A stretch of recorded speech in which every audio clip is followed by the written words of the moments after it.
Hello, I'm Robert Mackenzie. Last week in this series, Milton Friedman, the distinguished economist, took us to Hong Kong to see a free market system in which he had a great deal of confidence and faith. This week he takes us traveling again to India, Japan, to Europe, to see what happens in his view when governments decide they can plan and control the economic activities of their peoples. And after the film, we return here to the Harper Library in the University of Chicago to discuss and to debate the ideas of Milton Friedman.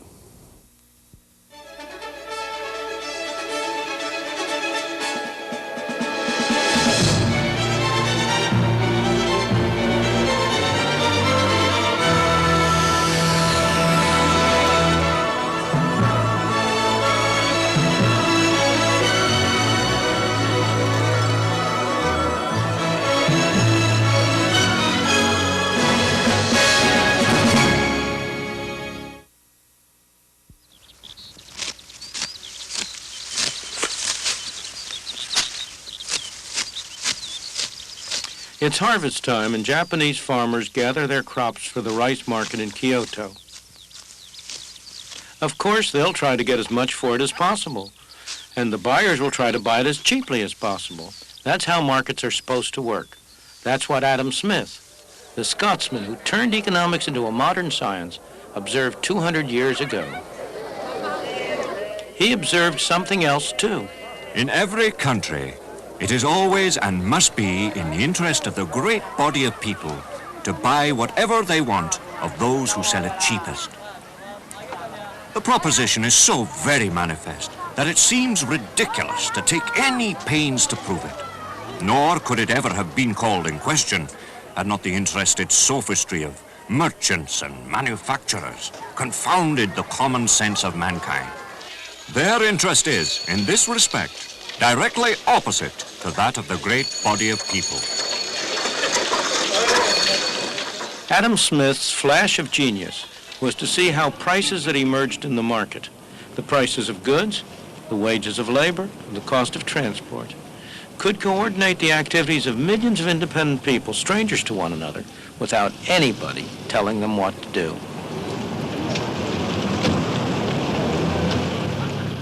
His key idea was that self-interest could produce an orderly society benefiting everybody. It was as though there were an invisible hand at work. The invisible hand is a phrase that was introduced by Adam Smith in his great book, The Wealth of Nations, in which he talked about the way in which individuals who intended only to pursue their own interests were led by an invisible hand to promote the public welfare, which was no part of their intention. He was talking about the economic market, about the market in which people buy and sell. And he was pointing out that in order for a butcher or a baker or a candlestick maker to make an income, he had to produce something that somebody wanted to buy. And therefore, in the process of promoting his own interests, of looking to his own profit, he ended up serving the interests of his customers. When Adam Smith published The Wealth of Nations, Britain was still largely a rural and placid place. But the Industrial Revolution was already getting started, and standards of life were beginning to rise. One obstacle was that trade with other nations was still tightly controlled. Merchants in the home market had persuaded the government of the day to impose heavy duties and taxes on all foreign imports in order to ensure themselves a protected market.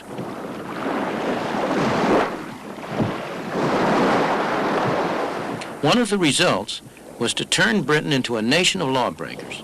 Smuggling was a national pastime. Brandy, wines, tobacco, anything with a heavy customs duty on it. For years, the revenue men fought a losing battle along the shores and inlets of the British Isles. In 1846, after years of argument and partial success, the followers of Adam Smith finally persuaded the British Parliament to remove all duties on goods imported from abroad. Britain embarked on complete free trade, giving a further push to the rising standard of life. What happened in Britain as a consequence of releasing the tremendous force of self-interest had the unintended effect of benefiting millions of people all over the world. And by 1851, the evidence was proudly on show at the great Crystal Palace exhibition.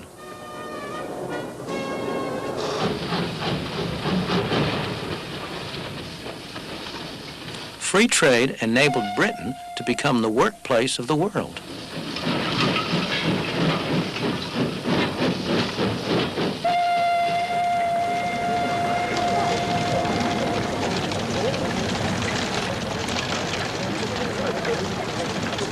But was it all an accident? I don't think it was. Consider what happened in 1868 on the other side of the world, in Japan.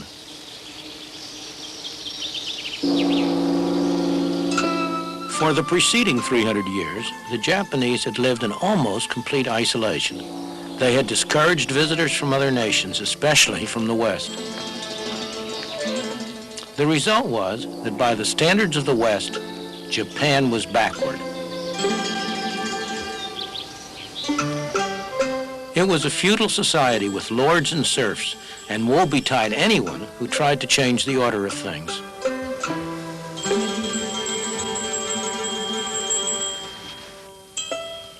Women were third-class citizens. In 1868, a new generation of rulers decided that the time had come for Japan to make contact with the outside world. And with the arrival of the first foreign traders from the West, things began to change. The Japanese followed the British trading pattern because Britain was a leading nation of the world. So free trade came to Japan. Japan became a magnet for other people's ideas and developments. One of the first traditional industries to feel the effect was weaving. From Europe, the Japanese imported the jacquard method, a way of programming a loom to control the accuracy of the weave and so to standardize output. Workers did well in the new atmosphere, and so did their employers.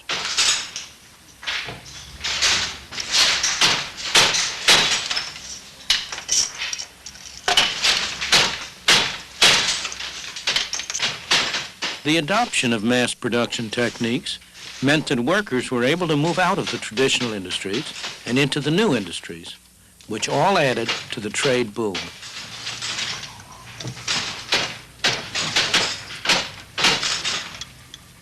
None of us can help being affected by the intellectual atmosphere that we breathe.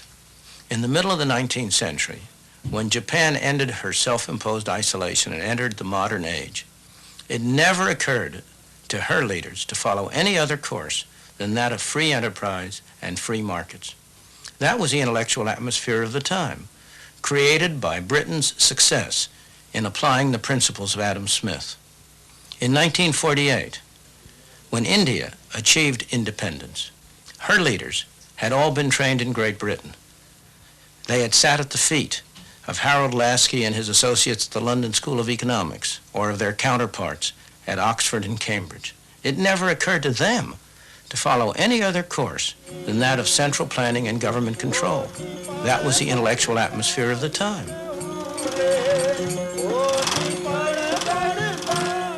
And the intellectual seed took root. As it grew, it needed to be honored, even worshipped. Every year on the anniversary of Gandhi's birth, people all over India do just that. In homage to the great Mahatma, they sit and spin, using methods handed down through the centuries. But it's more than just a symbol of honoring the past. It typifies the policy that they are actually following. The new government in 1948 decided that India's traditional weaving industry and its workers should be protected from 20th century industrialization. What were the consequences of that policy? This is India today, 30 years after winning independence. And these are scenes in a very typical Indian community, one of thousands. It's called Anakaputar, and it's about 1,000 miles south of the capital, New Delhi.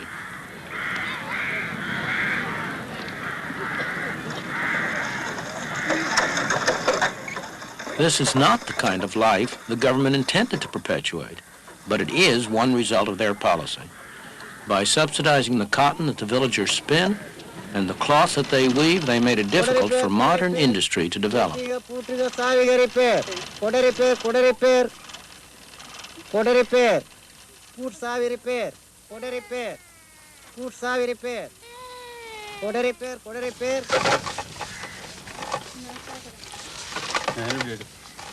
This is sizing. It's an essential technique in cloth production where the yarn is smoothed clean.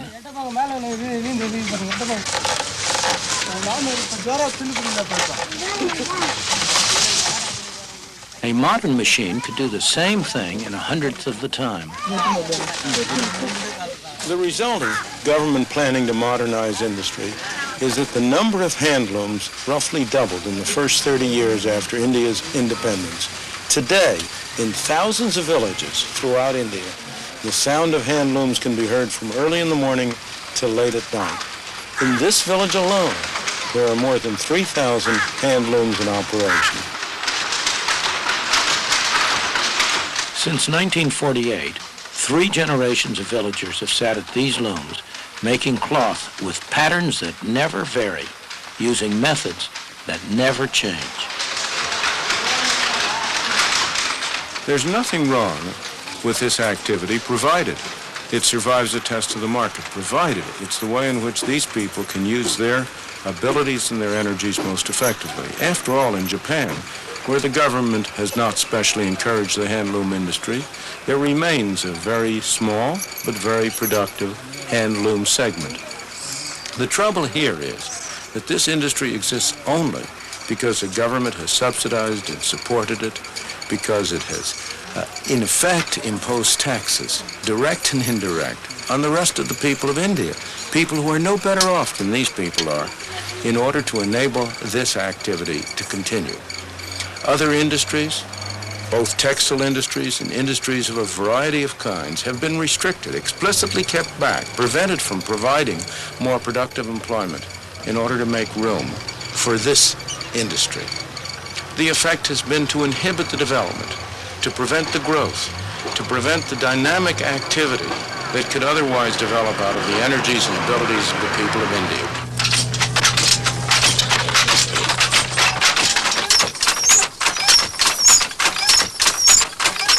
This looks like a factory, but it's also home for the people who work here.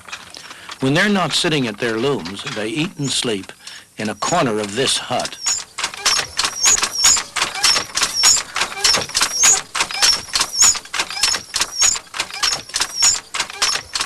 Throughout the world, governments always profess to be forward-looking. In practice, they are always backward-looking, either protecting the industries that exist or making sure that whatever ventures they have decided to undertake are encouraged and developed. This occurs at the expense of the kind of healthy development of new, dynamic, adaptive industries that would surely occur if the market were allowed to operate freely. If it were allowed to separate out the unsuccessful ventures from the successful ones, discouraging the unsuccessful and encouraging the successful.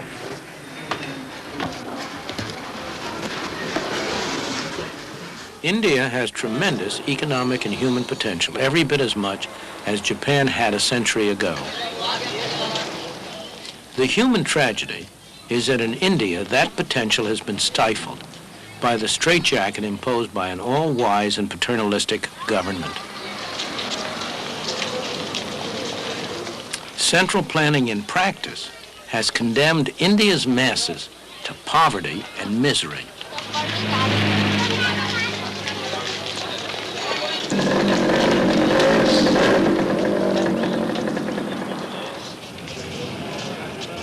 We know what has happened in Japan. Free trade set off a process that revolutionized Japan and the lives of its people. Improvements in material well-being went hand in hand with the elimination of the rigid social structure of a century ago. It's no accident. As always, economic freedom promotes human freedom. And in the meantime, what has happened to the Japanese weaving industry?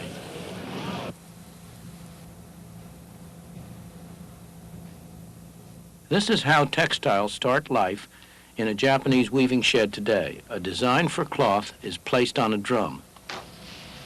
As it revolves, it is scanned by an electric eye. Each color, each variation in the pattern and texture is transmitted faithfully to a computer.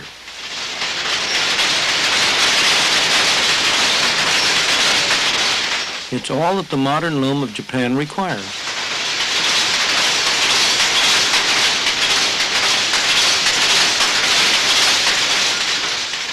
This loom is fitted with electronics that make it one of the most sophisticated of its sort in the world. The fabric it produces is the best silk of its kind. Thanks to the speed and efficiency of these machines, the price of the silk is competitive. The workers are highly skilled and well paid. With the new technology, there's very little a loom like this cannot produce. This piece will become the sash of a traditional bridal gown.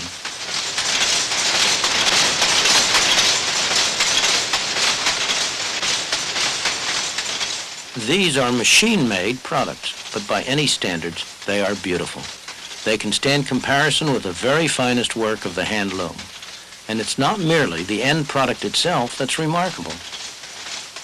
The sophisticated technology which was developed to make all this possible has been adapted to other processes, part of the self-generating development under free enterprise. And it all stems from an ancient traditional industry, weaving, that imported a new method for controlling its looms when Japan turned to free trade more than a century ago. Yet, believe it or not, many still maintain today that markets cannot be left to operate freely, that they must be controlled by government. This dockside is in Scotland. A British government, a socialist government, decided that its role was to protect the workers here from competition. So down there in Govan shipyards, they're building these vessels for the Polish government. To get the order, the British government is using the money of British taxpayers to subsidize the work.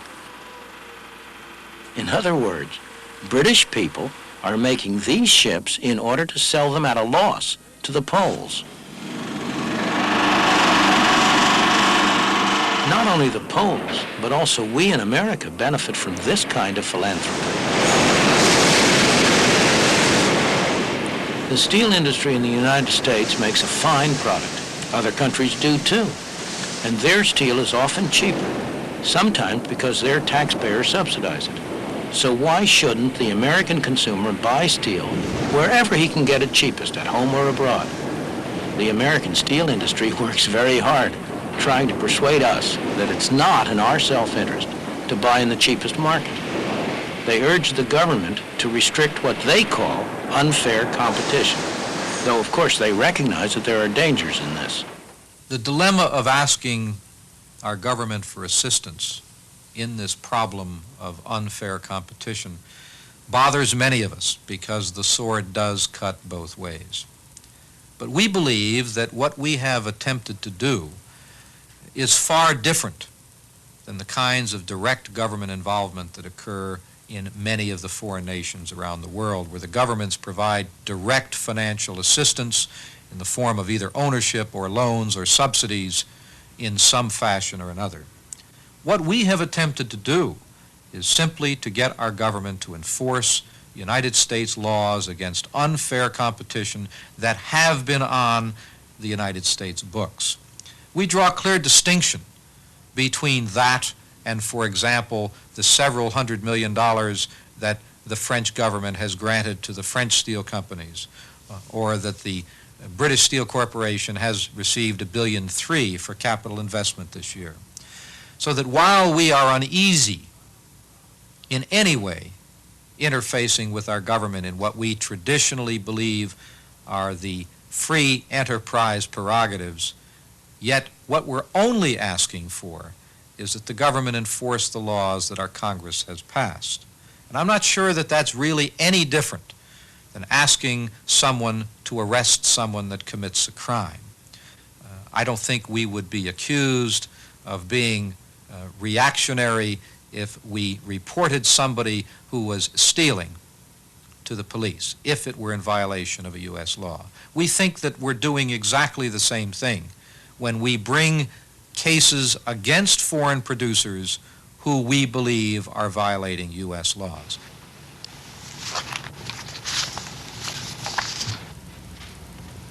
The fallacy with that argument is that it begs the real question.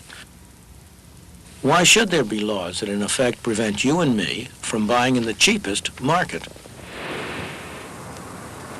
When anyone complains about unfair competition, consumers beware. That is really a cry for special privilege, always at the expense of the consumer.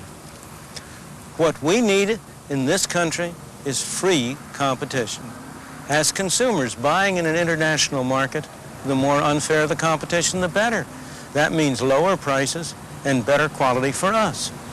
If foreign governments want to use their taxpayers' money to sell people in the United States goods below cost, why should we complain? Their own taxpayers will complain soon enough, and it will not last for very long. History provides lots of evidence on what happens when government-protected industries compete with industries who have to operate in an open and free market. It's almost always the government-protected industries that come out second best. Ask Sir Freddie Laker, the Englishman who introduced low-cost air traffic across the Atlantic. Who were his chief competitors? They were all government-protected, government-financed, government-regulated airlines. He came out very well, made a mint of money, and you and I have gotten cheaper travel across the Atlantic. Nothing would promote the long-run health of the steel industry, make it into a more efficient, profitable, and productive industry than for the U.S. government to keep its hands off, neither providing special privileges nor imposing special restraints.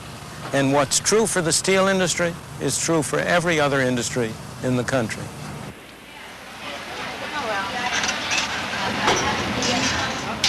These women work in an industry that so far hasn't asked for special protection, the silicon chip industry. Every one of these small squares on this disk is a highly complicated, integrated micro circuit. An American technician examines them for defects.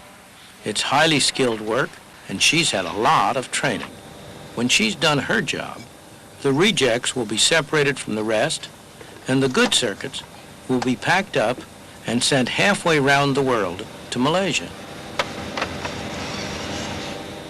The product of American technological skills returns looking like this.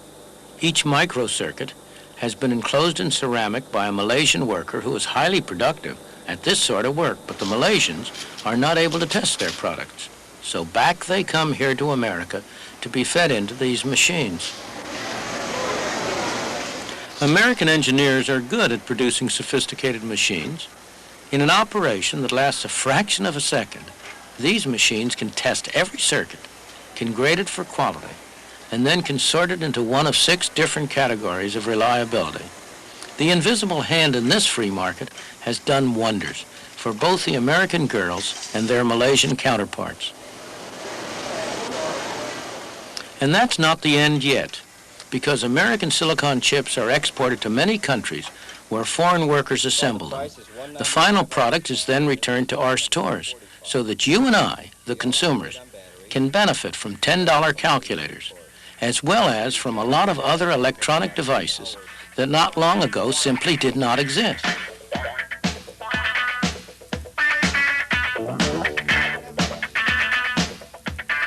When this hi-fi equipment first came on the market, only the rich could afford it.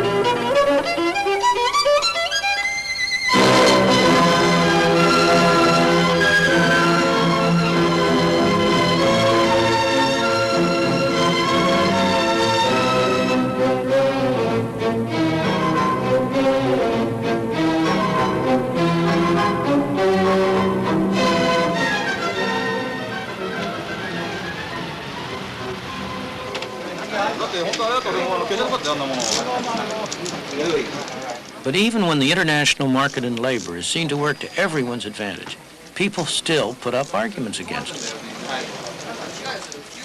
The usual argument against complete free trade is that cheap labor from abroad will take jobs away from workers at home. Well, what is cheap? Japanese workers paid in yen, and American workers paid in dollars. How do we compare the yen with the dollars? We need some way of transforming the one into the other. That is where the exchange rate enters in, the price of yen in terms of the dollar. Suppose at some exchange rate, Japanese goods are in general cheaper than American goods. Then we will be buying much from Japan and selling little to them. But what will the Japanese do with the extra dollars they earn? They don't want to buy American goods. By assumption, those are all dear. They want to buy Japanese goods, but to buy Japanese goods, they need yen. Calls will come in from all over the world to places like this, offering to buy yen for dollars. But there will be more offers to buy yen than to sell yen. In order to get customers, those offering to buy will have to raise the price. The price of yen in terms of dollars will go up. As you remember, that is what happened in 1977 and 1978. By late 1978, it took 50% more dollars to buy a given amount of yen than it had taken a year earlier.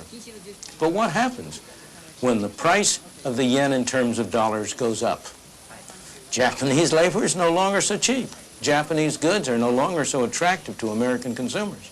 On the other hand, American labor is no longer so dear to Japanese. American goods are more attractive to the Japanese.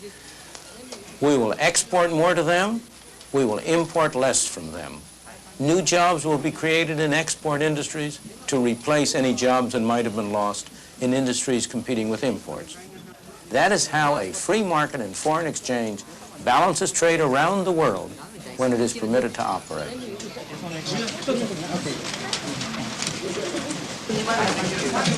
The problem is that more often than not, a free market is not permitted to operate. For reasons that seem to make sense if you don't examine them carefully, governments insist on interfering. But when they do, it's not possible to hide the harmful effects for very long. The main reason why the Japanese yen went up so sharply in price in 1977 and 1978 was because the Japanese government had been trying to prevent the yen from going up in price.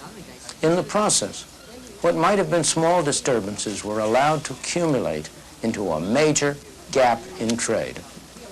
As a result, when market forces finally were permitted to operate, as sooner or later they must be, it took a major change in the yen exchange rate to bring things back into line. Why don't governments learn? Because governments never learn. Only people learn. And the people who learn today may not be the people in charge of economic policy tomorrow. As you contemplate this, you may come to agree with me that what we need are constitutional restraints on the power of government to interfere with free markets in foreign exchange, in foreign trade, in many other aspects of our lives.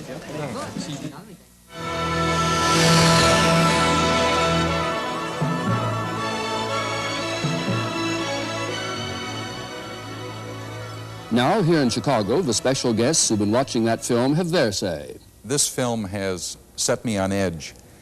There is political, social, ethical considerations which do not reflect in the economic philosophy put out. There is a pervading feeling in this that the individual worker is to be totally sacrificed for the overall good of society. I don't see how possibly you can sacrifice individuals for overall good for society, because society is nothing but those millions and millions of individuals put together. And nowhere is there any consideration given to the social and the ethical aspects of the free trade formula that you advocate. Let's get other views now around the group. What's your reaction, Don Rumsfeld, as a businessman, to the idea that Milton Friedman has advanced that America ought to buy in the cheapest markets, the cheapest goods, without protecting against them? I swore I would never even try to defend Milton Friedman, and I won't. But let me comment first on Dick's comment. It bothers me to hear social and moral arguments invoked in an issue like this, because it seems to me the measure is what actually happens to human beings. Each individual ought to be concerned about humanity. For a single individual who's unemployed, that's 100% unemployment. Absolutely. And we recognize that. I recognize that. But the real world is, if you, as the film did, go to India, if you want to see things that one can describe as inhumane and poverty and problems of human beings, they exist.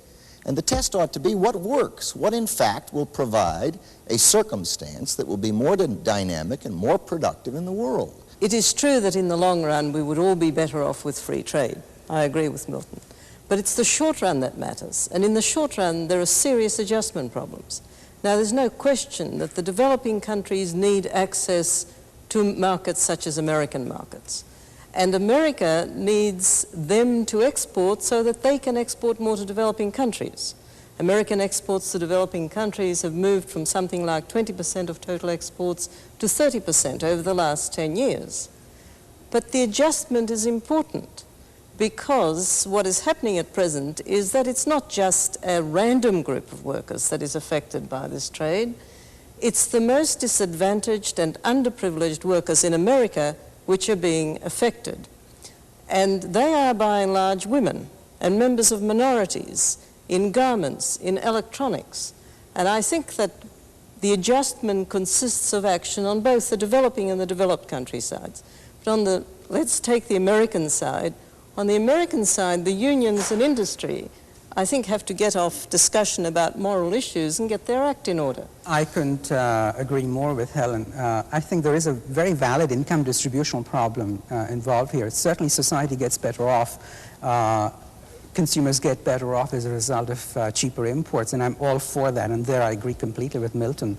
But if the incidence of the adjustment falls on disadvantaged groups, then you would want to do something about it. It really becomes an ethical issue. But the other point which I think Milton does bring up, which I disagree sharply with, is suppose if foreign governments do subsidize and actively promote exports to you, should you just sit back and just say, well, we're going to be better off as a result of this? I don't think that takes into account the fact that the whole international system can break down as a result of what people perceive in pluralistic economies as unfair competition emerging. And I think this is really what you're beginning to see. So we do need some sanctions. I mean, I may receive stolen property, and I'm better off. Of course I'm better off. But if as a result of this I encourage theft, I think few people would agree that that was something one didn't want to worry about. Before I call in Milton Friedman on this, a reaction to the comments?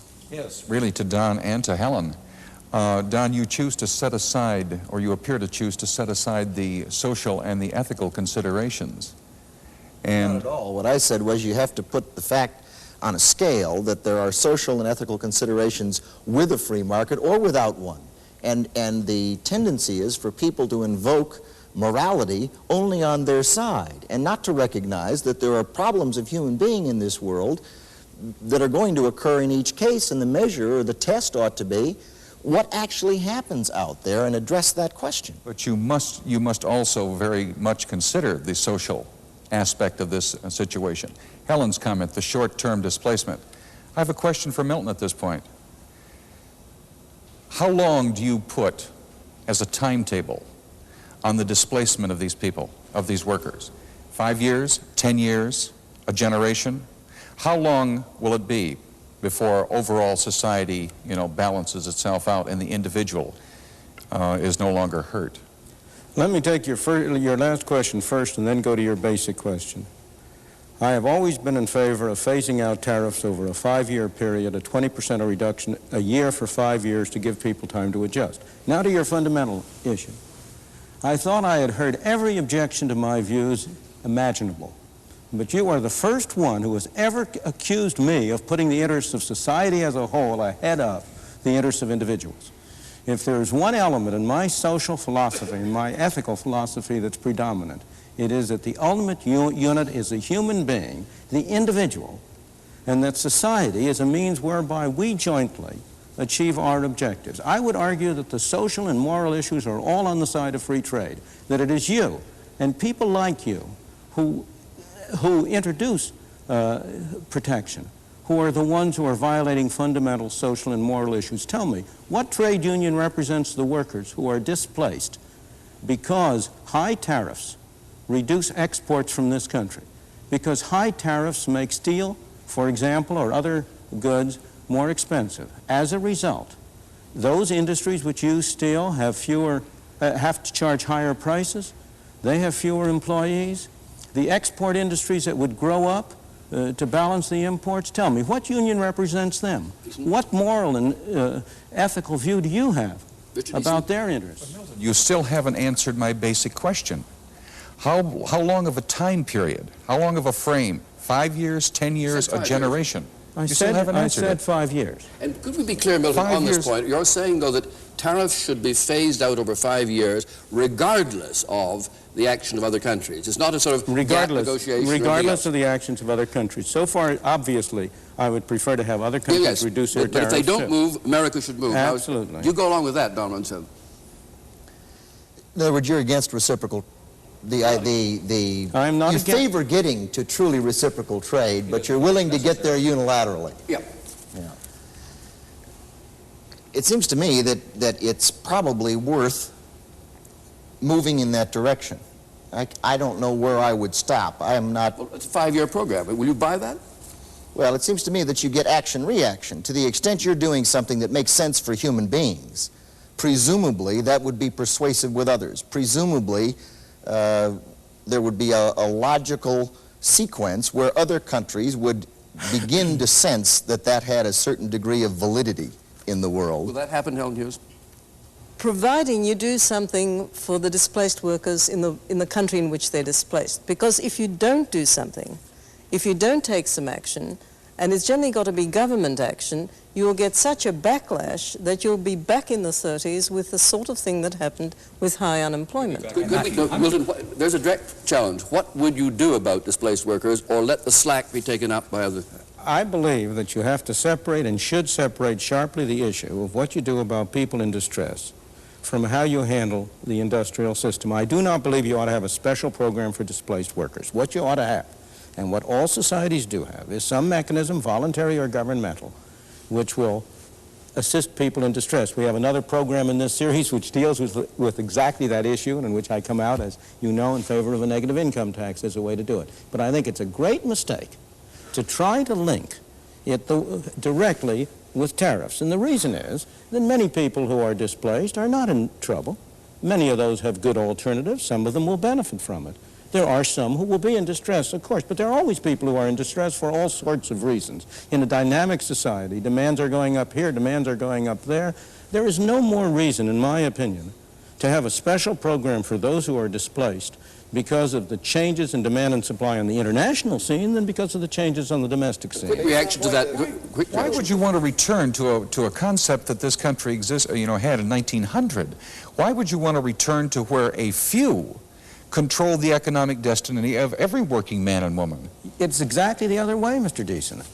The best way to limit the control of a few is free trade on a worldwide basis. There is no measure whatsoever that would do more to prevent private monopoly development than complete free trade. It would be far more effective than all the antitrust suits in the world. I totally disagree. You would wind up with a situation like in the movie Rollerball, where corporations carved out their spheres of economic influence throughout the world and controlled everything. It would be controlled by corporations in its entirety. Excuse me, you saw the picture of Hong Kong, didn't you? Yes. Where are those corporations there? We might get down that alley and have a difficulty finding our way out of it. Could we move to another big theme in the film? That is that the third world countries have, broadly speaking, made a very serious error in moving into planned economies from beginning to end. And you use a phrase in the case of India, central planning has condemned the Indian masses to poverty and misery. Now, what's your reaction, Professor? I partly agree with Milton as always and largely disagree with him.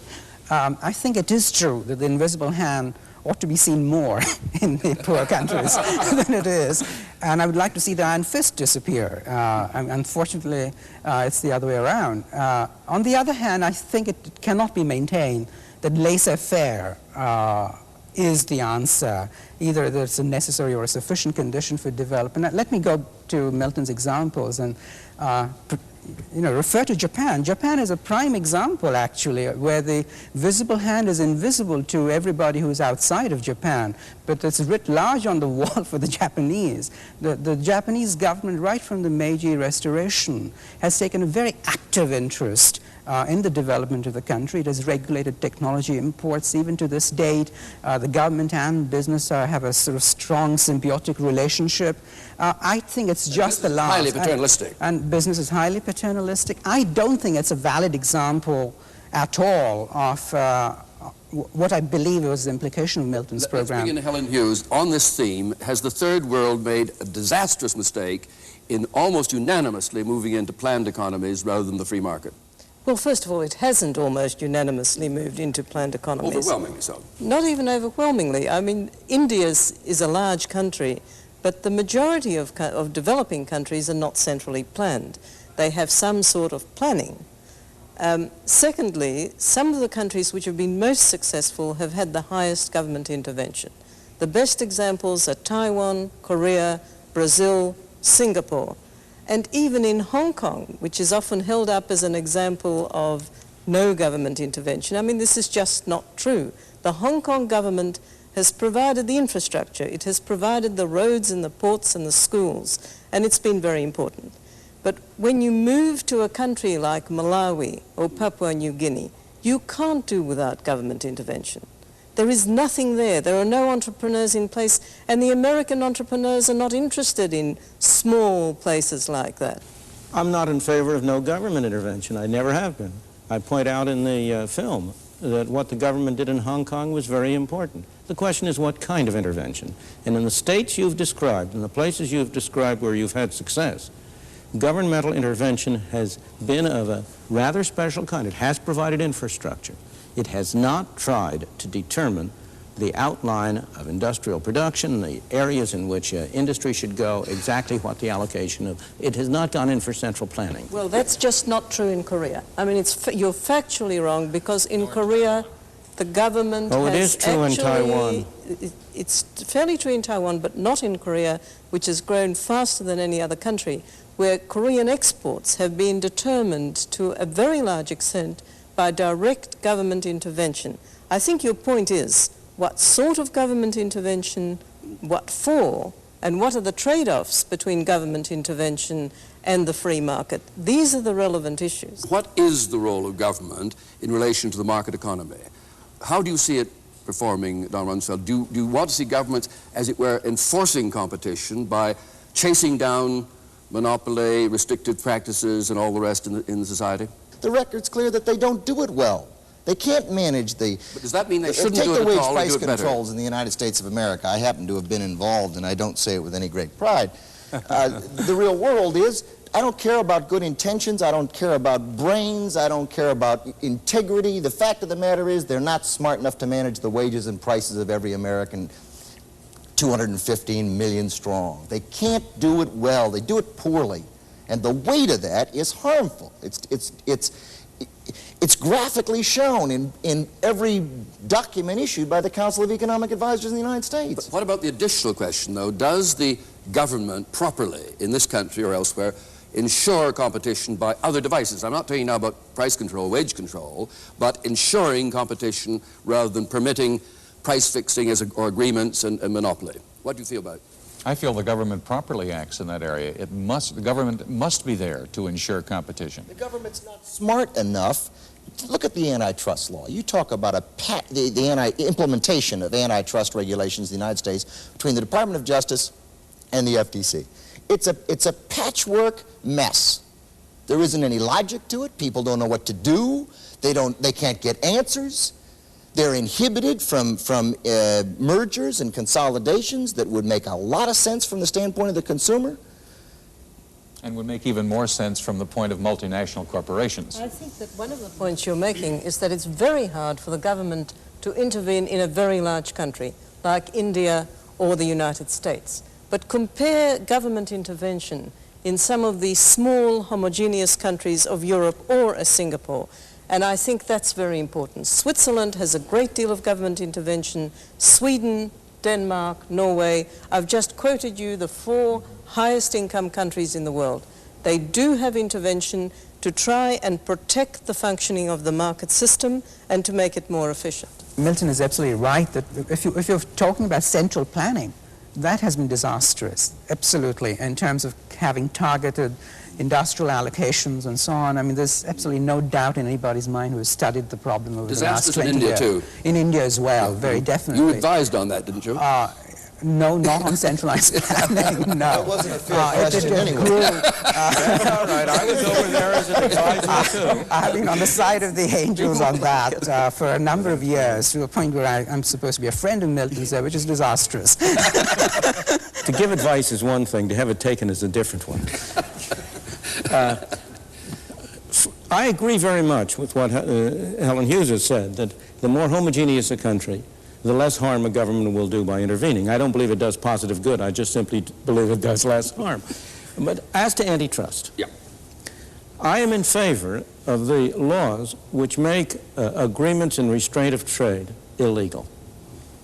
Most of the rest of the antitrust apparatus has promoted monopoly instead of hindered monopoly. If you look at where there are monopolistic elements in the world and in the United States, including the multinationals you want to refer to, in almost every case, that monopoly derives from a special grant by government. And therefore, the problem is not how does government enforce competition?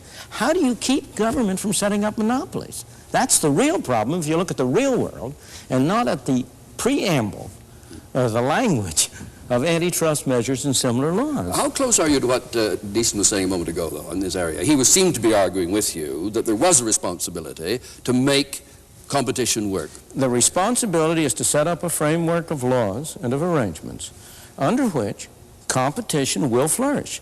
And the most... Inevitably flourish? I mean, or... Well, so far as I know, I don't know of any case in history in which monopolies have been able to maintain themselves for very long without having government assistance directly come in on their side. The trade union monopolies that Mr. Deason represents would never have the kind of power they do now if it weren't for the special privileges which government has granted to them. I can perfectly well understand his being in favor of such action, of antitrust action by the government, because it really is pro-monopoly action in the main. Why were those exemptions to monopoly laws given to unions? Because of the political power of unions, of course. I'm not questioning that. And because of the tremendous imbalance of power of companies at the time that unions were getting their start. There's one concluding idea toward the end of your script that I'd like to look at because it seemed to me to be most provocative. You talked about the need for constitutional restraints on governments to prevent them interfering in foreign exchange, free markets, and in foreign trade. Now, what have you in mind, Milton, when you say constitutional restraints? No doubt what I have in mind.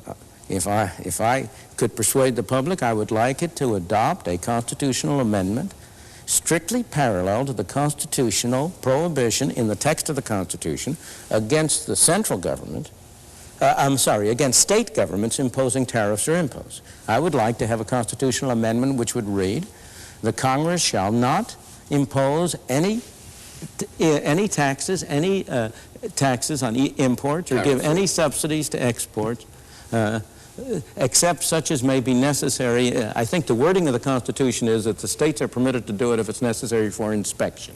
That's the excuse under which California inspects you every time you drive past to see whether you're carrying any plants or fruits or vegetables. Milton, let me ask you a question. How long do you think that the United States would survive if the United States enacted what you would like to have? I think the United States would prosper in a way that is hardly imaginable today. It would be an example and a beacon to the rest of the world. What kind of sense does it make? Here we are supposedly the leaders of the world. We are the ones who promote freedom and free enterprise and individual initiative. And what do? We force puny little Hong Kong to impose limits, restrictions on its exports at tariffs in order to protect our textile workers. We go to Japan and we say to Japan, for God's sakes, you got to limit the number of television sets you come out. Instead of doing that, we ought to be setting an example to the world. And if we set the kind of an example to the world that Great Britain set to the world in the 19th century, It would be a have a tremendous impact. It would strengthen our moral position in the world. It would strengthen our ethical position in the world. Instead of giving money to underdeveloped countries to produce products which we then refuse to buy and don't let them export to us, we would be saying to the rest of the world, if you produce anything, if you can produce anything that can have a market here, come, we're delighted to buy it, and we'll produce things for you to buy. That's the kind of a pattern I would like to see the United States establish. Your members buy that? Never. Never is a long word, sir. Yes, you're and right. you must distinguish and one between... should never say never. Your union officials would not buy it, but I am not sure your members would not. No, my members would never buy it either. I cannot conceive of the United States setting itself up to become a target for the rest of the world.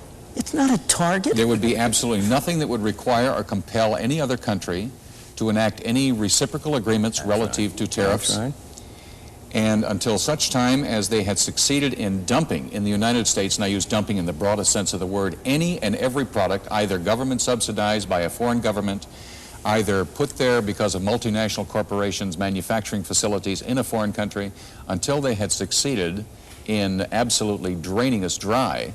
Draining us dry of what? Of every asset. How? What would they do with the dollars they got? They'd probably buy up as they are now, as the... If they bought up? Yes. Yes. Okay, let's broaden this on this very argument now, constitutional amendment argument. We've learned from our union friend he can't sell it and won't sell it. Would business buy it? Oh, no. Speaking... You lost a large section of the argument. I'm not saying whether I'd buy it. I'm saying whether no. business would buy it, which was the question. No, when I speak not as a businessman, but as a ex-government employee, whenever proposals like that came up, one of the first things people see happen is government, business and labor come in lockstep saying, horrors, horrors, the sky's falling. There's a commonality of interest there, and people get used to what is. They get terribly conservative, and they know how to work the system the way it exists, and particularly the big unions and the big business. And they get very satisfied with it. They can manage it pretty well. And anytime you try to unravel any kind of regulation or restriction or government intrusion, they're philosophically for it, but in the practical world, they don't want you to change the drill. They've just figured out how to work this. Why should you then change it and make it all that more complicated? No, I think you'd get a good deal of reaction, just like you did out of the steel company in your television show. And what would be international reaction, do you think, as an international economist? Supposing Milton got his amendment, constitutional amendment, which had that effect, how would other countries react to it? Well, I think Milton's fundamental example of why not be like Britain in the 19th century is wrong. Britain in the 19th century was the industrialized country. It was well ahead of everybody else. Many decades ahead. Many decades ahead of everybody else. And it was making larger profits, larger economic rents on its production.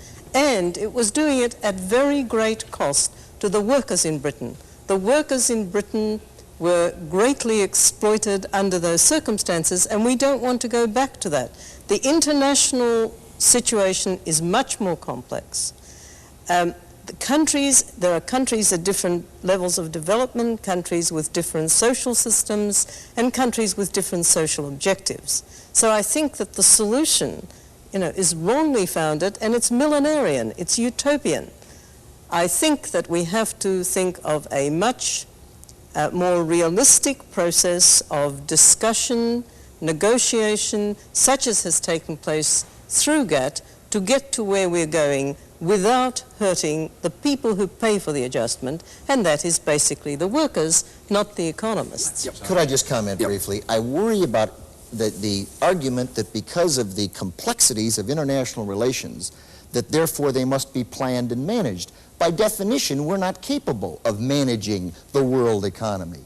Each instance when we try to do it, it doesn't work out quite the way we intended. I don't apologize for a moment for being millenarian, because I think unless we know where we want to go, the timid steps that we take in that direction will go in the wrong direction. And if we're going to go in the right direction, we ought to have a view. But I want to be sure to get down on the record a very strong objection to the statement of fact by Helen Hughes about 19th century Britain.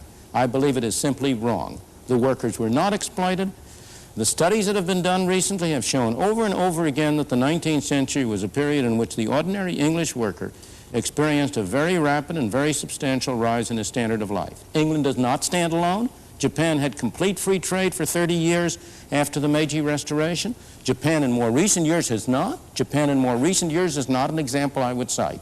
But in its early years, it had complete free trade. So I don't believe England stands alone. Now, on the politics of it. On the politics of it, of course it's not politically feasible. Why? Because it's only in the general interest and in nobody's special interest. Each of us is fundamentally has more concern with our role as a producer of one product than we have as a consumer of 1,001 products. The benefits of a tariff are visible. Mr. Deason can see that his workers are, quote, protected. The harm which a tariff does is invisible. It's spread widely. There are people who don't have jobs because of the tariff, but they don't know they don't have jobs. There's nobody who can organize them. Consumers all over are paying a little more for this, that, and the other thing. They don't recognize that the reason they're paying for it is because of the tariff. The businessmen, I have never been in favor. I'm not pro-business. I'm pro-free enterprise, which is a very different thing. And the reason I'm pro-free enterprise... when you say that. No, I don't mean to point to you, Don. I point to the business community because you are an exception. Because he conceded there was a tacit alliance across that way to prevent you from achieving your purpose. Oh, there's no doubt that there's such an alliance. In my opinion, the strongest argument for free enterprise is that it prevents anybody from having too much power, whether that person is a government official, a trade union official, or a business executive. It forces them to put up or shut up. They either have to deliver the goods, produce something that people are willing to pay for or willing to buy, or else they have to go into a different business. Well, there we must leave the argument for this week, and I hope you'll join us again for the next episode of Free to Choose.